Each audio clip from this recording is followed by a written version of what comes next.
What's up, everybody? Jackson Fuller here, and you are listening to another episode of Hoggin the Mic. I'll be joined by Andrew Hutchinson momentarily. We're recording this episode on Sunday evening, coming off another roller coaster week for the Arkansas basketball team. We will discuss the lost optimism after Saturday's dismantling in the Bayou before diving into plenty of baseball talk with that season less than 2 weeks away.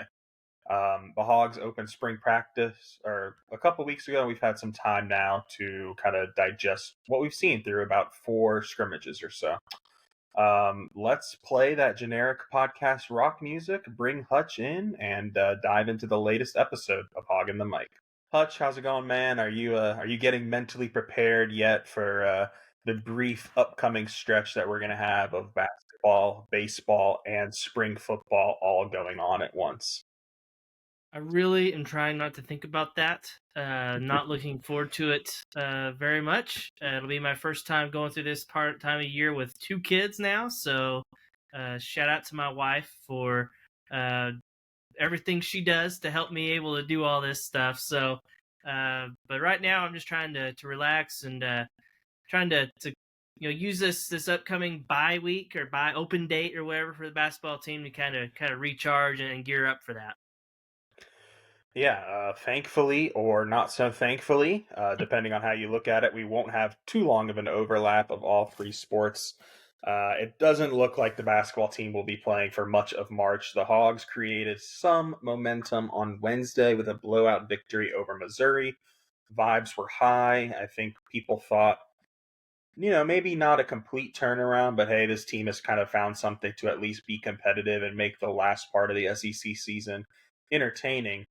Well, they got completely ran out of the Pete Maravich Assembly Center on Saturday. Final score LSU 95, Arkansas 74. Their fourth SEC loss by at least 20 points. And really, it felt much worse than that. Hutch, I texted you after the Missouri game telling you that there was far too much optimism on social media, but I fell for it too. I predicted an Arkansas win on Saturday in LSU. Were you wrong like me? What were your expectations for this team after the Missouri game going into the LSU one? I don't know if I maybe expected a win in LSU, but I at least expected competitiveness, which we did not see at all. Basically, from the jump, it was very much like those first five SEC losses where they just got ran out of the gym. So I did think that everything I wrote throughout the week was qualified everything with it was against Missouri, but because Missouri's just terrible. I mean, they are just god awful, and so you have to qualify it with that, but I didn't know that they were that bad because we saw on Saturday against LSU was more of the same. So yeah, I was a little bit surprised that they weren't. I thought they had a chance to at least make it a one or two possession game in the final minute or so, and then something like that. But they did not. It was a 21-point game. It was worse than a 21-point margin if you really look back at it. Yeah, I think my optimism for that game in particular just kind of stemmed from I don't think LSU's been playing the best offense in SEC, especially as of late. They entered that game on a three-game losing streak, and I really did like what I was seeing from the Arkansas defense, the Kentucky and the Missouri game. But hey, I think maybe I should have paid a little bit more attention to what happened in the second half against Missouri because the defense leaked oil there, and that carried over to Saturday. My immediate takeaways from that game were just I think maybe the win over Missouri and the close loss to Kentucky were fool's gold a little bit in the sense I think we saw some limitations of this team without Trevon Brazile and Devontae Davis. They lacked just places to go to offensively. I think Jalen Graham played pretty well, and Makai Mitchell eh, played okay. I thought in the LSU game, but when you throw it down to those guys and try and get 2 points on post ups every time, that's just not an efficient method of offense, especially when LSU's making everything from 3 point range. And it just I think that maybe teams kind of caught up to what Arkansas was doing. They completely changed styles of play, right? Coming like without Trevin and Devo. I mean, just kind of they tried to be a smash mouth big man minded team, and that just didn't work against LSU.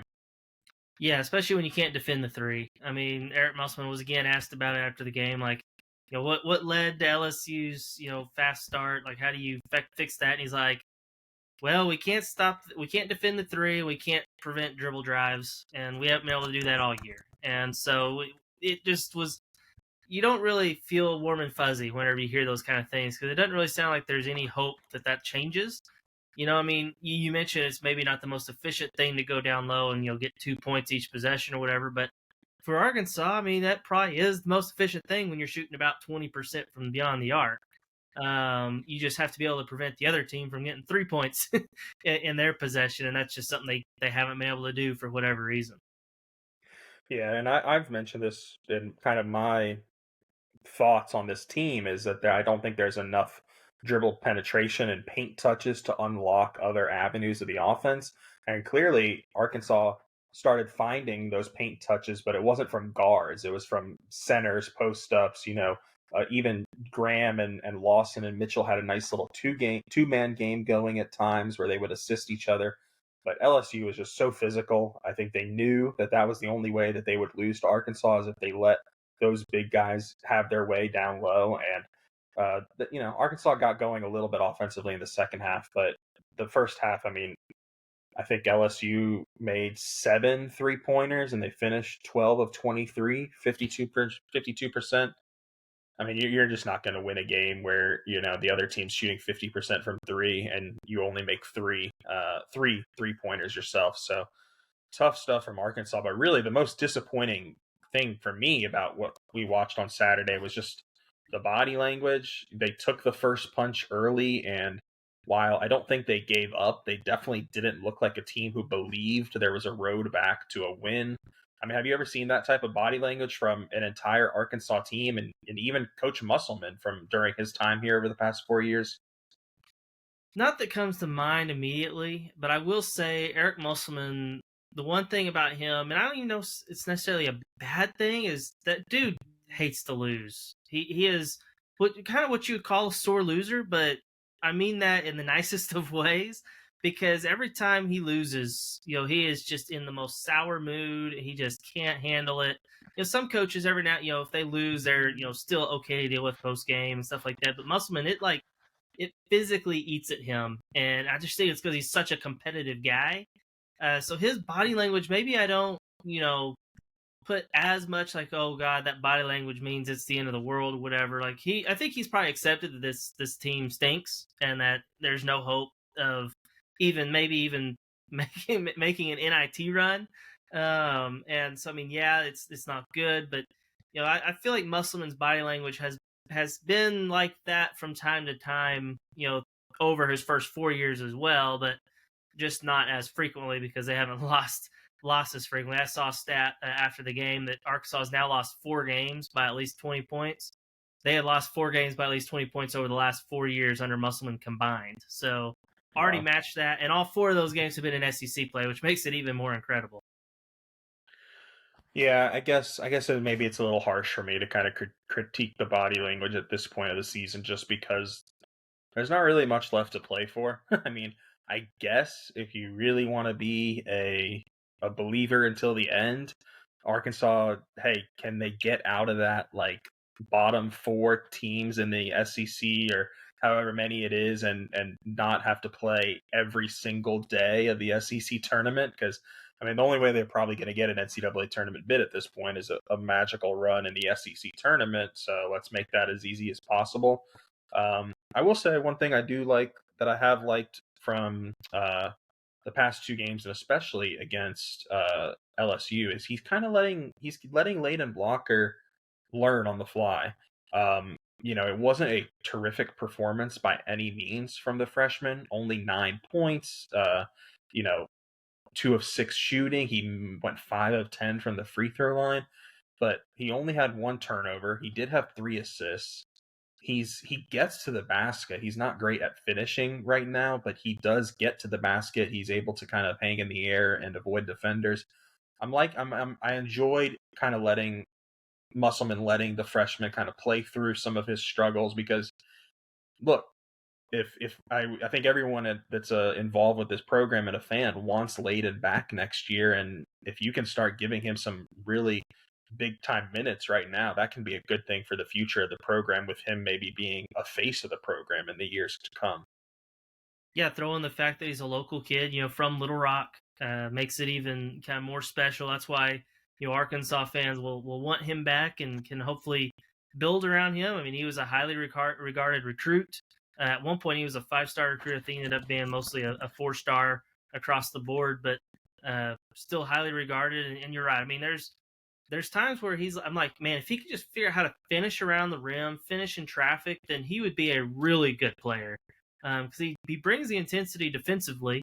And honestly, the style of his play really reminds me of a young Devo Davis. I know that may rub people the wrong way and everything, but I mean, a good Devo, it was really good. And I think Layden Blocker could even be very similar to that, bringing the intensity defensively. He's going to go do all the dirty work. You never have to worry about him giving effort, no matter what the score, what time the game's left, or whatever.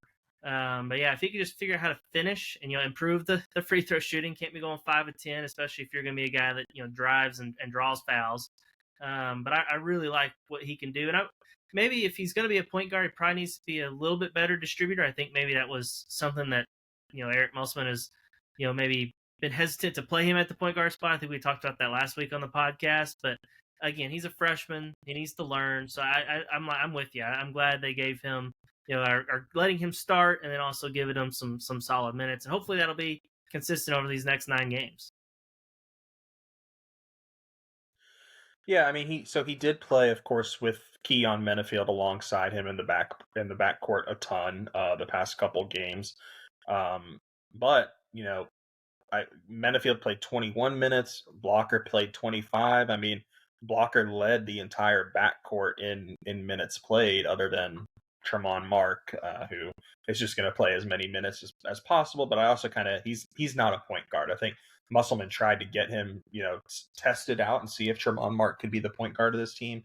It didn't really work very well, just because it just didn't work. I mean, Tremont's he's not a great passer. He's not been, dialing up the assists all season.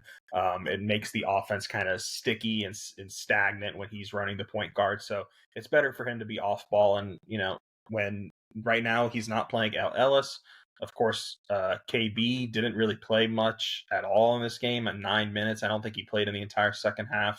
So it seems like Layden is going to get some run here. And like you said, if he can start to grow with confidence as a distributor, as kind of an organizer of the offense, that's good for the entire program.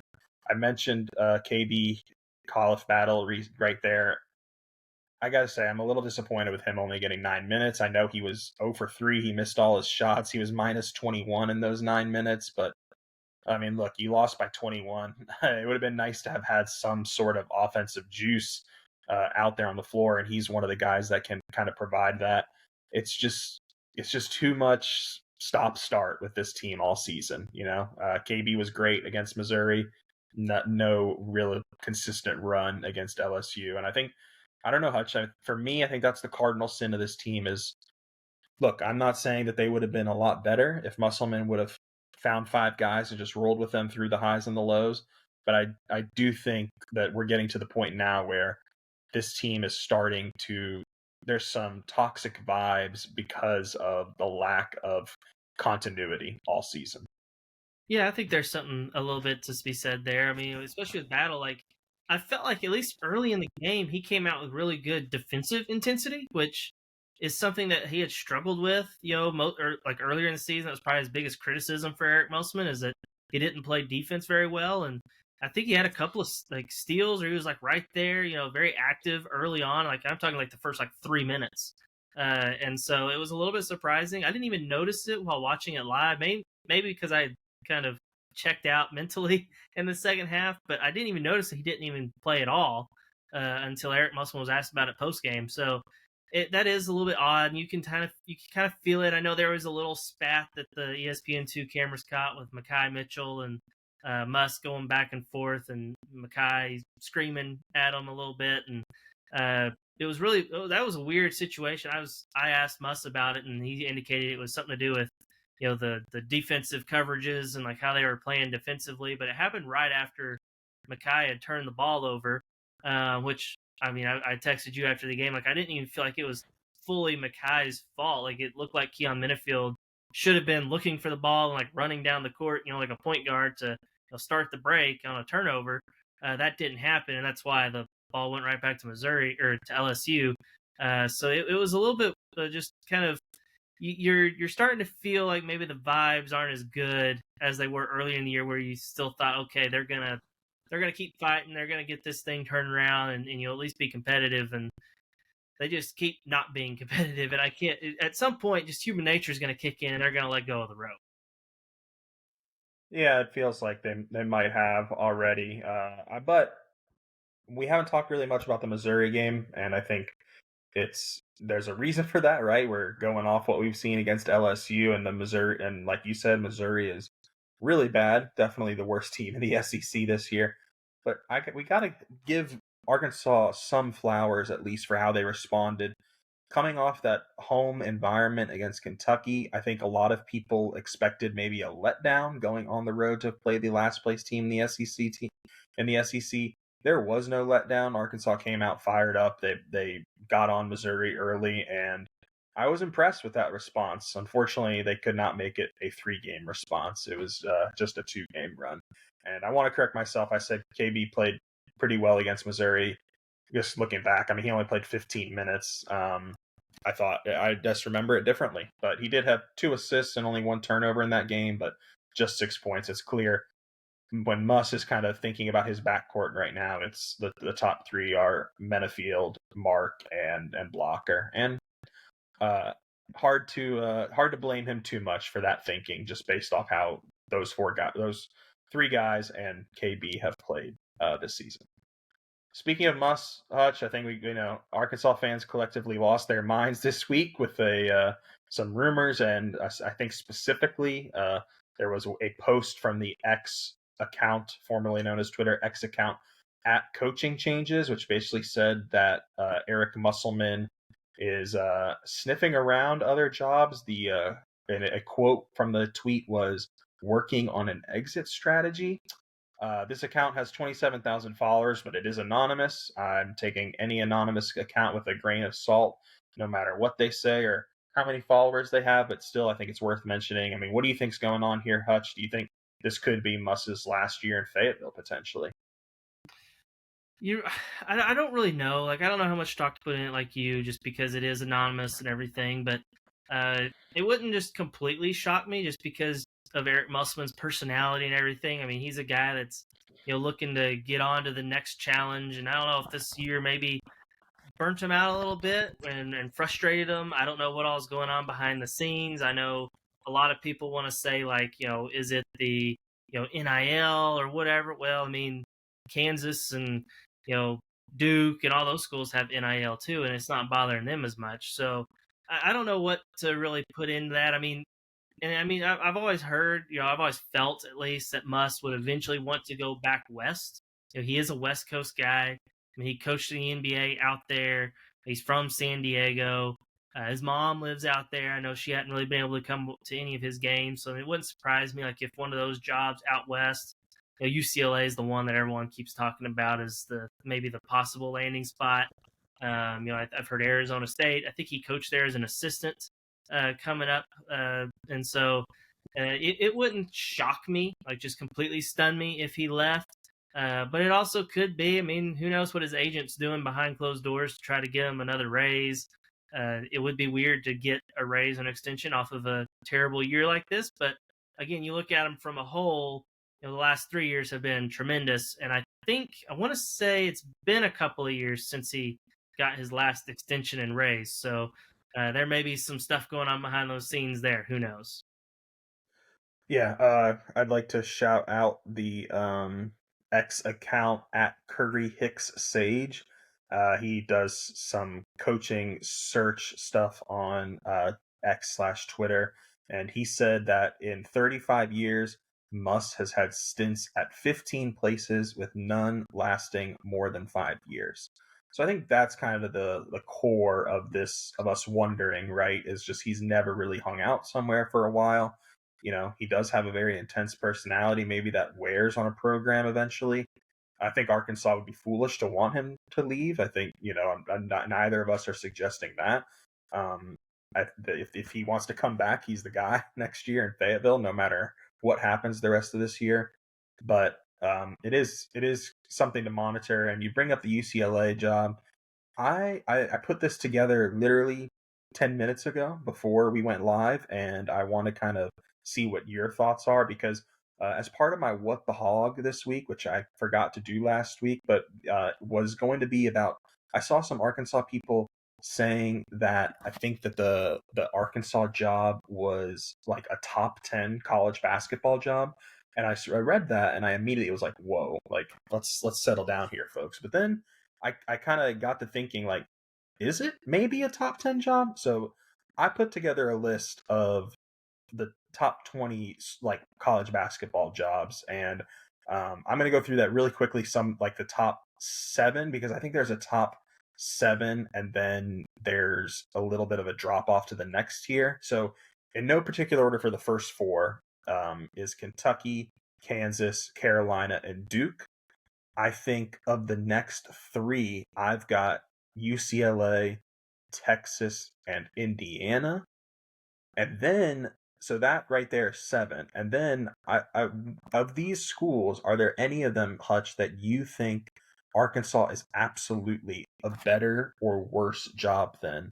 Or does Arkansas maybe fall into this category? I've got Louisville, Ohio State, Michigan State, Arizona, Villanova, and Michigan. Are they a tier above Arkansas, or do you think Arkansas is in that tier? I think so. Let's first of all, I want to ask you. So you have Texas in that next tier.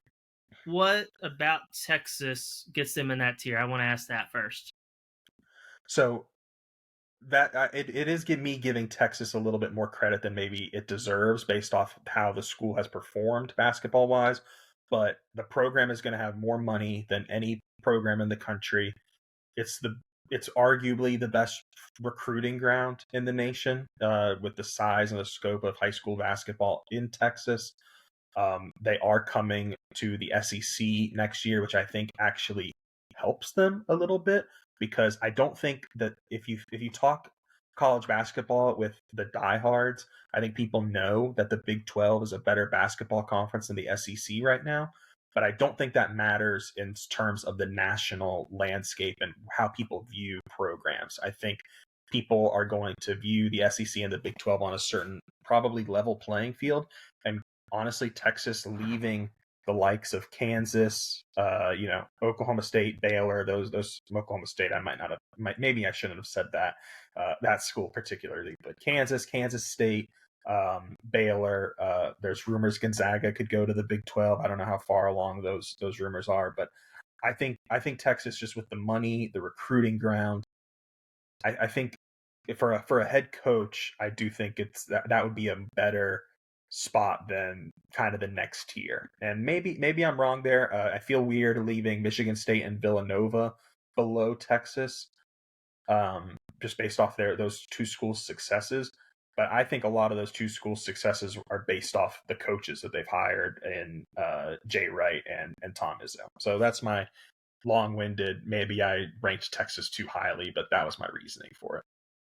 Okay, I mean, I hear you. I would probably have Texas lower. Maybe that's a little bit because I've grown up in Arkansas, and there's just that little anti-Texas bias, just kind of even in the back of my head. And I do have a lot of money and everything, but it's football is king. And I mean, obviously, at most places, unless you're Kentucky in the SEC, football is king, even at Arkansas. But Arkansas has at least made its way itself to where it can be like a basketball, you know, school. I mean, you could get 20,000 fans and everything. The fan support, I feel like, is there. Now, are the resources the same? I think that's probably not the case. You would like to think they would be. I know Arkansas fans would probably argue that they are. I just don't think that is, we haven't seen that happen yet. Maybe things change with NIL and everything like that, but uh, if you're just thinking from a basketball like history and everything like that, there's no comparison. Arkansas is the better program through the years historically. I would say like they're better than Ohio State historically. From a basketball program. I don't know about the resource and everything. I'm sure Ohio State's very similar to Texas and the money and all that kind of stuff. But yeah, it is weird to hear. I would put Michigan State and Villanova, especially Villanova, because I think they've done it with multiple coaches. I mean, they won a national title in the '80s, and that was a long time ago. But still, they've done it with other coaches, and of course, Michigan State, I guess, did too. Thinking back to Magic Johnson and things like that, but I don't know if it's really hard to really sit down and play. So I think you're exact. The top four, you can't debate those. I mean, those schools are pretty much set. I think UCLA is right there and everything too. So it's borderline top 10. I think the job Eric Musselman has done over the last 3 years, that's a good thing. Is if Eric Musselman does leave, he has raised the program to a level to where it is at least considered borderline top 10. When he took over, it probably wasn't, just because it had been gone so long since the Nolan Richardson days. You had to suffer through Stan Heath and John Pelfrey. Mike Anderson kind of got it going a little bit, but not nearly consistent enough to where you would consider it even close to a blue blood. And then, Eric Musselman comes in, immediately takes them to an Elite Eight, back-to-back years, a Sweet 16. He's recruiting at an incredibly high level. I think he's proven that, even though Arkansas is not a super fertile ground, although they do have pretty good in-state basketball recruiting, you can get guys in. I mean, I think he's got a guy committed from the state of California, whose name escapes me at the moment. That's like a borderline 5-star recruit. So that tells me you can recruit to Arkansas if you are a good recruiter. It just takes a good recruiter like Eric Musselman and previously those coaches. Mike Anderson. I'm a huge Mike Anderson guy, probably more so than some people. He just did not recruit at the level that we've seen Eric Musselman do the last few years. Yeah. So just real quick, a couple things. The commits, the signees that they've got: Jalen Shelley, who plays at Link Academy, which I believe is in Texas. He's from Missouri, but he's playing his high school basketball in Texas. I'm 95% sure. Link Academy is in Branson, Missouri. Same school as so Jordan Walsh. Gotcha. Okay, cool. So that's that's a 4-star recruit, and then Isaiah Elohim from Sierra Canyon, which is right outside of Los Angeles. That's where Bronny James and USC's highest, the Collier kid, both from there. The Collier was the #1 recruit. So yeah, I mean, Musselman's shown he can recruit. And then another sidebar real quickly, I failed to mention UConn. I think they are clearly in that second tier below Kentucky, Carolina, Kansas, and Duke. So all of that long-winded ranking and nonsense that I didn't really organize very well was just a way for me to kind of say, two of the jobs that keep coming up are Louisville and UCLA that potentially Musselman could be interested in. That, hard to argue. If it's not a complete step up, it's at least lateral, and maybe to a place that can offer, that's desperate for a winner, can offer Musselman maybe a little bit more than what Arkansas is currently providing him. Who knows, But other than those two jobs, Musselman's he'd probably be taking a step down in terms of job status and position if he were to leave Arkansas. And I think that's just the most fascinating part about these rumors is, if he's not the choice at those two, but does want out, he's going to have to, make a decision that, okay, I'm leaving for something that's viewed nationally as a worse job, which might not be the worst idea. I mean, Shaka Smart, leaving Texas and now really thriving at Marquette is a perfect example of where a guy leaving for a better fit. But I think Musselman's a pretty good fit here in Arkansas. I just think that this 1 year, the evaluation, the offseason additions just didn't go well, and he's paying the price right now. But I don't think that means he can't turn this around and next year be right there competing for an SEC title and making another deep tournament run.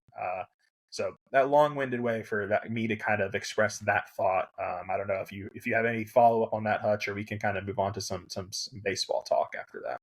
Yeah, I'll add that, the other thing that a school like Louisville or UCLA offers is that it is in a bigger city, and I think that that does mean something. I mean, Eric Musselman has grown up in big cities, and I think Danielle, I believe, is kind of from big cities, and that's where she's lived, and so maybe that would potentially be a factor as well. Like especially with Louisville, I know some Arkansas fans may think that that's a lateral move, but you can debate that all the time. But Louisville is a bigger city than Fayetteville, Arkansas, so maybe that would be a factor as well as in the other schools. Like I've seen like Minnesota thrown around. I can't imagine Eric Musselman going somewhere that cold. Um, but it would have a sentimental side of it because I'm pretty sure Eric's dad coached at Minnesota back in the day. And so, I mean, but it, again, would also be a big city. Minneapolis is a very big city. So that may also be a factor into it as well. Yeah, that makes sense. Look, Muss. Hey, Walmart is growing. Bentonville is gonna. This is big city land in 5-10 years, man. Just hang around and watch it flourish. It'll be. I mean, we're not going to be able to escape this story as the weeks and months kind of pass by here, and just figured we had to mention it. I don't think either of us want to go report anything concrete or anything like that right now, but it's worth keeping an eye on, and I'm very interested to see what the final decision there is. But let's move on to baseball. We don't have any regular season games to discuss yet. Still a couple weeks away, but Arkansas has had 4 scrimmages that have been open to us and the public. I've been to a couple of them. I think you've been to 3. Just simply, Hutch, what's been your biggest takeaway so far from what you've seen out of the Razorbacks on the diamond? I think that there's still some really good competition. I think there's going to be some really good players that have to start the season on the bench just because there's only 9 spots in the lineup. There's only so many spots in the not just the rotation but in the bullpen. There's only so many innings to go around for the pitching. So I think that's a good thing. Specifically, Kendall Diggs, really, really good. I mean, obviously he hit 2 home runs in the first scrimmage. He homered again the other day off of Mason Molina. So if you're keeping track at home, Kendall Diggs has homered off of Hagen Smith and Mason Molina. Arguably your 2 best pitchers. They're both lefties. That's a lefty on lefty dinger. That's impressive. Kendall Diggs has been very, very impressive. And I'm very much looking forward to seeing him over a full weekend, in a series, against James Madison when the season gets underway. I'm very, very anxious to see how he can do, and I'm also very anxious to see kind of how those other, position battles play out. Specifically, I'm really anxious to see how left field turns out between Jason Jones and Will Edmondson and maybe Ross Lovich. I do know Jason Jones has kind of struggled a little bit offensively so far this preseason, but he did hit a home run in the Saturday scrimmage that was indoors in the Fowler Center that was closed to the fans and media and stuff. But I was told he did hit a home run in that, so that's good to hear. Hopefully could be the start of. I think he went 2 for 3 as well, so hopefully that could be the start of him getting going and really kind of take command of that job in left field. Yeah, and he also went 1 for 3 with an RBI on Friday in the scrimmage, and it was a really good at bat too. I think he got worked to 2 strikes maybe, and I think base hit up the middle. Am I remembering that right, I think that's Hutch? right. Yeah. So I mean I said this last time we talked. I think at least to start the season, Jason Jones, they are going to do everything in their power to make him the starting left fielder. Does it last?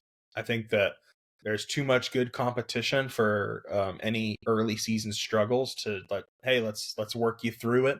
But I do think that there is going to be an effort made to get him rolling at least early in the season.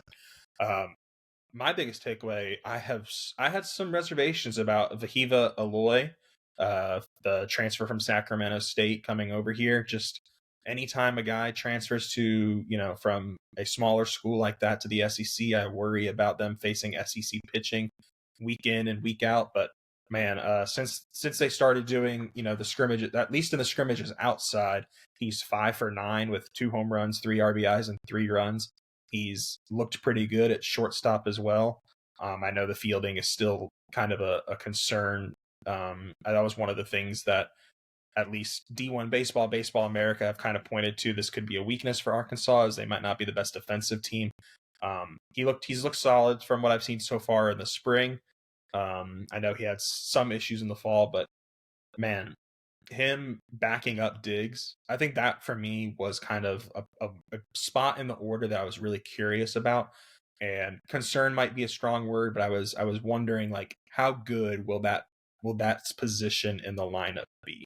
Because look, he walks a lot, and when he's not hitting home runs, he's going to be walking and hitting doubles and putting himself in position. You need someone behind him that can drive him in, and I think Aloy is gonna have a really good season, and I'm excited from what I'm seeing so far, especially the power that he has, and if he can. I know batting average is maybe not the most important thing anymore. It's for better or for worse one of the first things that I still look at when I go to a box score or statistics or anything. If he can get on base and limit the strikeouts, the power is there, and that's going to be he's going the 3-4 of Diggs Aloy could be the best 3-4 combination in the SEC this year, and that's really saying something considering the pop that LSU and Florida have. Yeah, I think Aloy. I think he's going to strike out maybe more than fans would like him to. Maybe not quite like Here's a reference you're not going to understand. Casey Martin a few years ago. That is Arkansas shortstop back in. I think he played third base in 2018 as a freshman. Then moved to shortstop in 2019 and 2020. This is a guy that struck out a ton, but he also had incredible power, and he hit a lot of home runs. He also had incredible speed. I don't think Aloy is quite the burner as Martin was, but I think he's going to have similar. Like, he's going to strike out some, but I think if he gets a hold of it, he's going to hit it hard. He's got great exit velos at the plate.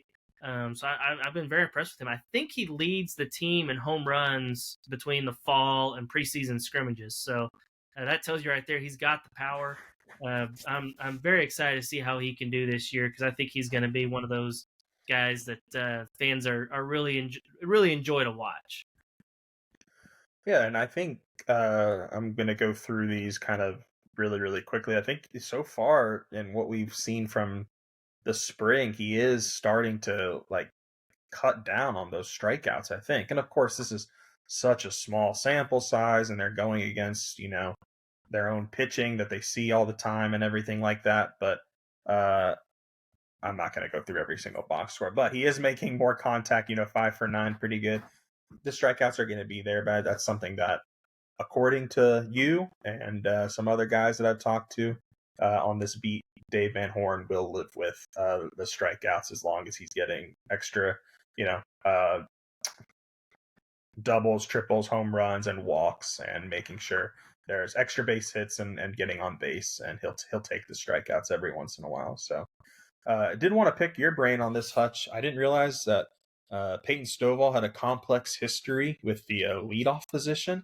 When I asked DVH who would be hitting leadoff a couple weeks ago, it certainly looks like it's going to be Stovall. What's up with that kind of the history there, and are you concerned at all about him maybe getting back to that leadoff spot that he hasn't had a great time with? It sounds like in years past. Yeah, so it was his freshman year. He hit leadoff at the first part of that season, and I think it's because, and I think he earned it too. Like, I mean, as a guy who has saw him play in the fall and everything, there was all this hype around him. Like, everyone was like amazed that he made it to campus, and he just looked like a leadoff man during the preseason, during the fall. Like, he was working counts, he was drawing walks, he was getting hits. He looked like a guy that could be a leadoff man.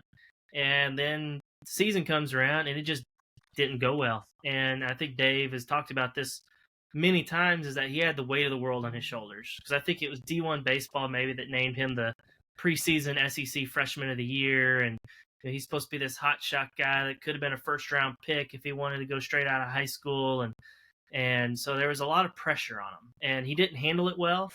And then finally, late in the year, specifically the postseason, he just kind of came into his own. I think he hit over 400 in the postseason. He had a 5-hit game in the College World Series, an elimination game. Then he also got to a pretty good start as a sophomore. His numbers kind of fell dramatically at the end because he was playing through a shoulder injury that, come to find out, needed season-ending surgery. So I don't necessarily know if it was maybe the leadoff spot that was putting the pressure on him, or more so just the fact that he was a freshman and had this, the weight of the world on him because of all the hype and everything. And you hope that he can avoid that this year, but there is the worry. This is his draft year. This is the year he's supposed to go and make money and live up to the hype of being a potential first-round draft pick. So hopefully he can put that all behind him. He got off to a little bit of a slow start in these preseason scrimmages. I don't think he had a hit the first weekend. I think he got a couple of base knocks the other day in the scrimmage on Friday. So hopefully he can kind of, relax and just kind of play ball, as Dave likes to say. Okay, so not as complex as a relationship as maybe I was thinking, but yeah, it's the he's going to be kind of his responsibility is this season is going to be, hey, get on base and let Diggs and Aloy drive him in. 2 for 4 with 2 RBIs on Friday, and of course there's only so much we can take from these scrimmages, but we're going to overreact to them because that's all that we've got right now. So real quick, the SEC baseball tournament will have some changes in 2025. All 16 teams are going to qualify in a single elimination tournament. Top 4 teams get a double bye, right? You like this move, Hutch? I think I saw you saying that you supported this decision for the SEC tournament. I like it. I like it a lot. I mean, if you finish the top 4 in the SEC, you have the potential to just play. I can't remember exactly how the format's set up in the SEC release or whatever, but I mean, you could potentially play Friday, Saturday, Sunday like a normal series and win the SEC or lose the SEC tournament championship. And you'll keep your pitching set up like, hey, we've got this guy pitching on Friday, this guy pitching Saturday, this guy pitching Sunday. I really like that format a lot. You lose once, you can get out of there. You only lose one game. You don't have to worry about, previously if you got the bye, I think it was like the top 8 or something. I can't remember exactly how it worked. It's weird. It was a very weird format for one, because it was single elimination, then double elimination, then single elimination, and you got all these weird scenarios where it may be only your first loss, but you're eliminated because it was the single elimination part again. For one, that's too complicated for the average fan to really understand. When you're in your college baseball, you need the fans to really be able to understand what you're doing. So I think that's a benefit. And then also, you always had to worry about your pitching getting all out of whack and having to play a doubleheader and stuff like that. When really, in the grand scheme of things, people don't like hearing this, but the SEC tournament doesn't mean anything, especially in baseball. Very rarely do you see the team that wins the SEC tournament, make a run to even Omaha. I mean, the only year Arkansas's ever won it was 2021, and they got knocked out in the Super Regionals.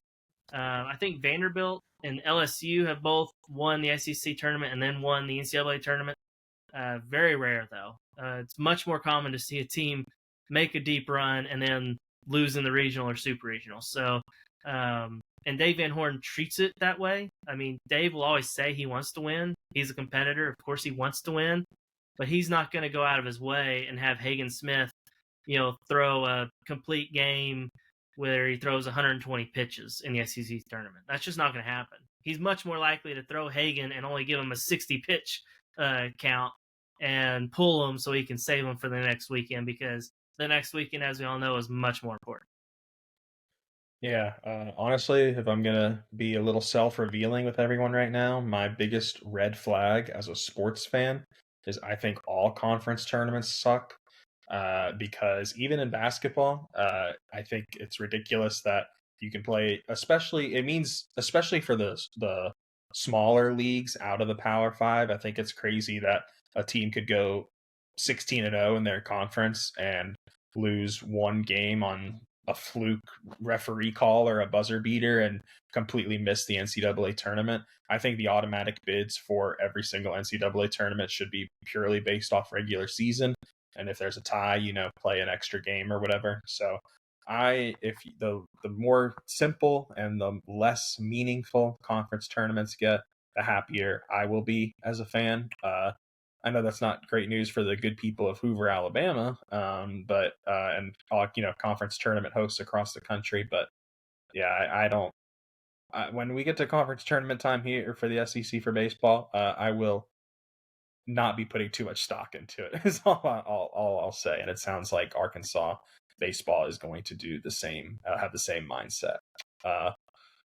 Not much more to discuss. I will say on the football front, we did have some news this week when Ashton Bethel Roman, who I have been calling Ashton Roman Bethel about 50% of the time, but it is Ashton Bethel Roman out of Missouri City, Texas.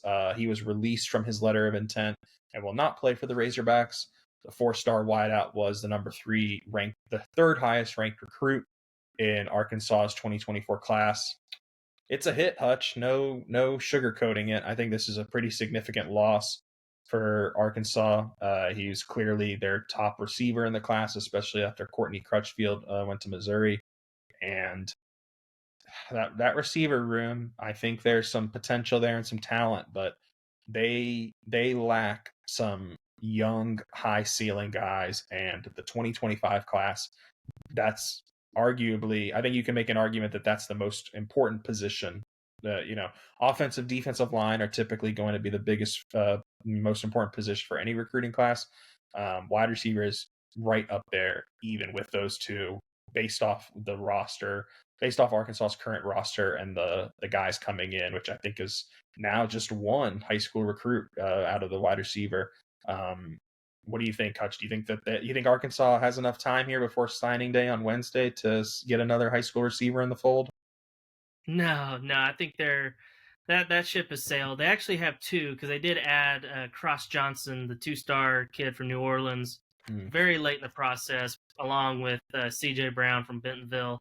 Again, I think C.J. Brown is a very solid player and everything, but he doesn't bring the same cachet as a Courtney Crutchfield that was once committed, as well as Ashton Bethel Roman. So it is a blow. I think for this year specifically, Bethel Roman probably wasn't going to play a whole lot because one, he's not very big. I think he's like 6 foot, 100, 60 pounds, something like that. So not very big. Probably needed to develop some, but again, you need to develop down the line because a lot of these guys aren't going to be here in 2025. I mean, all the super seniors that are back, they're not going to be here. Who knows who the other guys are going to be? So you did need him from a developmental standpoint. Plus, with him out of the fold, your recruiting class now ranks 15th in the SEC, but ahead of only Vanderbilt. And honestly, Vanderbilt, if they get a high school commitment this coming week, which granted, I don't follow Vanderbilt recruiting very closely, so I don't know if that's going to happen. But if they do, then you very well could be the first team to finish 16th in SEC recruiting rankings. That's not a good thing. That's from a perspective standpoint. That would hurt. That would hurt from an optics point of view. It would. I think Arkansas is going to get at least one commit this coming Wednesday as well. I don't know for sure about that because recruiting is kind of crazy these days, and that's kind of out of my jurisdiction right now in terms of what I'm covering as predicting where guys are going. But I do think that there's a chance Arkansas could snag at least one guy and move up, but and maybe avoid that 16th place finish. The bottom line though is that this recruiting class just there's some high ceiling guys in the class. There's just not enough. There's not enough of them. They needed some more, and losing, because honestly, I think Bethel Roman, if he was in this class, they still would have taken Crutchfield, right? It wasn't one or the other. They would have gladly have taken Crutchfield, Brown, and Bethel Roman, and now they're left with just Brown and the Crossan kid from New Orleans. So we'll see. Signing day on Wednesday. I don't think it's going to be too dramatic. Most of Arkansas's targets are already in the fold, but we'll see if Sam Pittman can, pull off, surprise us, because the Crossland kid was a surprise. Only a 2-star, but maybe there's some under the radar guys like that out there. So, I think that's it. 40. We went a little longer than we normally do today, but I think that's good with baseball talk. And like I said at the top, we have 3 sports all starting to, or about to all overlap a little bit here, with spring football right around the corner, beginning sometime early March. So, Hutch, let's finish how we always do. Just tell the listeners where they can find you on social media, and where they can read your work. Yeah, so you can find me on Twitter/X at NWA Hutch. I post all of my stuff on there, but you can also read it all at bestofarkansassports.com. Got all sorts of great content up there, including, I will plug, a really nice piece by one of our writers about the hire of Brian Early at Missouri, and how that kind of adds Missouri's kind of presence in the state of Arkansas, and kind of how Missouri has made such a push, kind of invading in Arkansas's territory when it comes to the in-state recruits, like, as we were talking about earlier, Courtney Crutchfield. Good stuff. And you can follow me at Twitter and X, Twitter/X at JacksonFuller16. Read all my stuff, swtimes.com. That's the Southwest Times out of Fort Smith, part of USA Today. And if you're listening to this and you made it this far, please subscribe and like the podcast on either Spotify or Apple, and go visit Hutch's YouTube and follow along there. He posts press conferences, other videos as well. So thank you so much for listening. Please, like I said, like, subscribe, follow along. We're really enjoying doing this, and we will be back with another episode released next Monday. Arkansas basketball has a full week off before hosting Georgia on Saturday. We'll see how much work Muss and the boys can put in between now and then. But Hutch, thank you so much, and I will see you soon.